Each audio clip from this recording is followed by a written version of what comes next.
Hello, World Economic News for Tuesday, and still not completely back on normal track.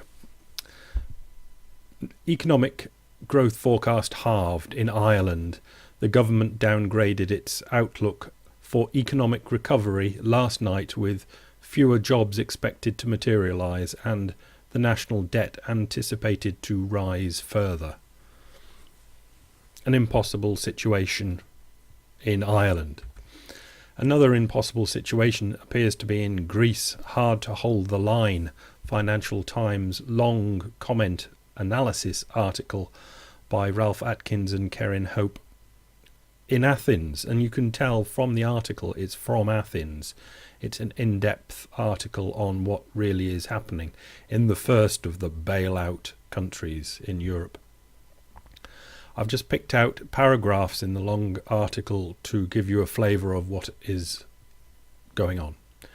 A year after agreeing a 110 billion euro European Union and International Monetary Fund bailout and economic reform plan, times are hard.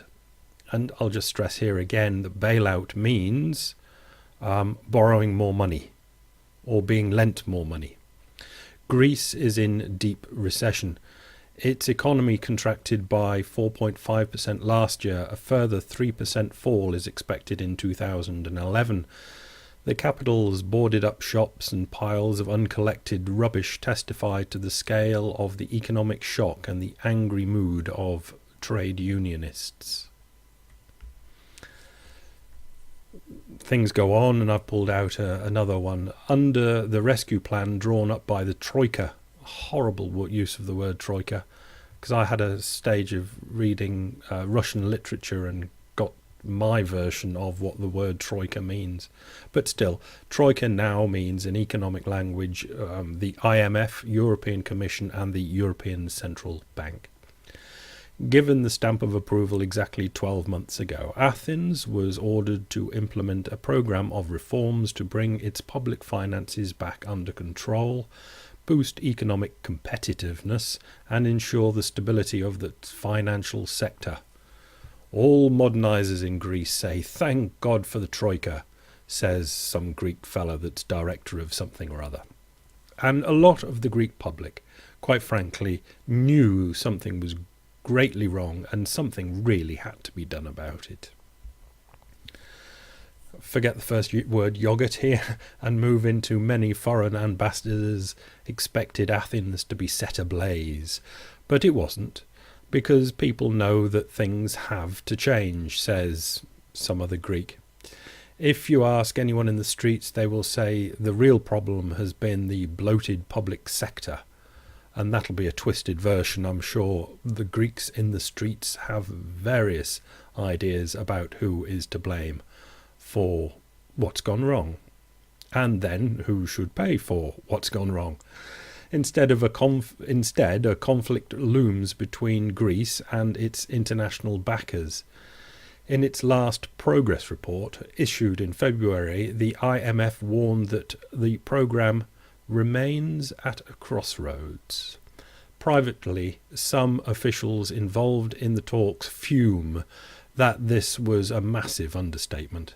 IMF and European teams arriving in Athens this month for the next review are expected to stress the urgency of delivering on reform pledges and ensure the budget returns quickly to surplus, at least before interest payments. So they get surplus on the budget on paper, but if it happens to be a deficit, as long as that deficit is the interest being paid to the Troika, that's all right. But that's really strong reform very quickly. To try and get the Greek budget into actual surplus is remarkable. The risk of a vicious circle until economic uncertainty over Greece's future abates. There is little incentive for the investment needed to boost long-term growth. Dangers are rising rapidly. That's the end of a section that was talking about selling off to the private sector, public things that were just soaking up money and things like that. But to get confidence to invest in Greece, things have to settle down, and things can't settle down until the investment's made. It's as it's described here, it's a catch-22-ish sort of position. The longer Greece is unable to tap global financial markets, the more the country's banks will have to rein back their domestic lending, adding to a credit crunch that is already crippling the economy. We are the victims of a state that has lost international credibility, says Mr. Karamouzis. Greek banks are dependent on the ECB for liquidity, currently borrowing about €90 billion in short-term loans, but the ECB wants to exert maximum leverage on Athens to speed up reform and could cut its liquidity lifeline if it's not satisfied, which would be cutting and spiting its face, that cutting your nose off to spite your face. Very difficult for everyone concerned. Yep, so I've finished there. And I'm going to move back to MMT again, because PragCap has run it again with Warren Buffett does MMT, and proving its point, it does two Buffett quotes. Buffett says the US will not have a debt crisis of any kind as long as we keep issuing our notes in our own currency. Inflation resulting from printing press approach, however, is a serious threat. So nothing that I've not read on MMT blogs. Buffett saying the same thing. Foreigners across the world have about this is Buffett again, 3 trillion net balance against the United States. There was a time when we had a net balance against the rest of the world. It's best not to have a 3 trillion balance, but we also have about a 60 trillion economy, so we can handle it, Buffett says. Buffett goes on, I don't like policies that lead to that number, that 3 trillion balance, increasing, and I have written about it, but let's not get into that. Everything that we have is denominated in our own currency, and that's a tremendous advantage. In a way, that is showing that Buffett might understand MMT, but not necessarily. And I'll move on to other quotes in the comment section. PragCap himself, Colin Roach. No one has ever said it is the Holy Grail. No one. MMT is merely an accurate description of a modern fiat monetary system. None of us believe we have wandered upon some unturned stone. We are merely describing the system as it is. All our prescriptions are what we believe the system can and should be able to sustain. I know the system cannot default like a household, so when I hear politicians complain about this, or heard about politicians complain about this in 2008, I said that they were full of it. That was right. I said the banking system was an unproductive resource that should not be saved. I believe that was also right. MMT focuses on reality and not theory. It focuses on what a modern society should really be concerned about. The differences between this line of thought and the orthodox thought are dramatic. If the average person cannot see that, then I am not explaining myself clearly enough. That was PragCap in the comments. And again, MMT, you got the idea, it's Colin Roche again. MMT is reality. It is the fiat system we live in. I have been and am bullish on gold. I did not advocate bank bailouts. MMT is not a prescription to spend in excess, and in fact, if our politicians understood it, they would be more thoughtful in terms of their spending.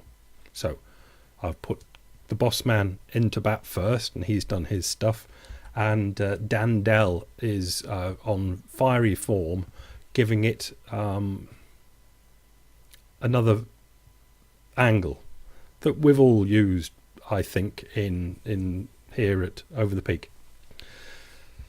What economic school of thought is a oh yeah, because back there Colin Roche said MMT is not a prescription to spend in excess. So Dandel comes with what economic school of thought is a prescription to spend excessively, which shows he's smart and he's really getting in here. I can't think of one. The reason politicians and people in general spend excessively has more to do with incentives, perceptions, and other behavioural traits. MMT is not going to change those qualitative issues, especially incentives. Elected officials are, by definition, incentivized by their electorate, and votes are not made based on logical and fact-based reasoning. Education will not change that, at least not in our lifetimes. Additionally, improper incentives and compensation structures pressure illogical people, including politicians, to do illogical things. Politicians really have few boundaries or disincentives relating to their poor decisions, other than being elected out of office, and we know how often voters make that decision. Not often enough, if ever. As long as they bring home the bacon without falling backside first into a scandal, voters will vote for their guy. No theoretical prescription, despite being based on total reality, can change that. That is the basis for, I think, an extremely realistic attack on telling the politicians or telling the people how their actual monetary system does work.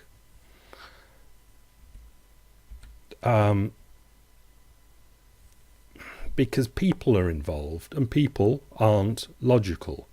And even if politicians knew that the constraint on their spending is generally inflation, it is not actual making the budget balance, that wouldn't actually help, maybe, except if they were Spock-like in their logical line of thinking. They would still be horribly flawed humans. They would be people. They would be politicians who are people. And that's the trouble with all of this, that economics has been thought of recently as a science when it used to be a social science. And I think it really should be returned to being a social science at most. That is because social science means it's structured in, it's based in, it's set in the world of people, and formulas do not work in the world of people necessarily, because people can come along and do very illogical things and generally seem to do that. So I despair. See you tomorrow. Bye.